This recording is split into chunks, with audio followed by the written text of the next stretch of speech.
For today guys, patong na natin sa bundok to. Ito, katabang lang sana ito. Naisip ko, nilagyan natin sa bundok para tumubo. Ito, buto. Buto ng rambutan, yung buto ng yung ganyang puno. Ayan, sa labas. Buto siya. Kaya, tatry natin sa bundok. Ang gusto mag-landslide. Ito.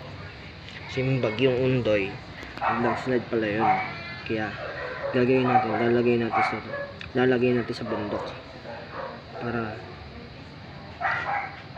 lumaki yung ugat niya, nasa part na ng lupa at addition. Okay. Ito yung rambutan.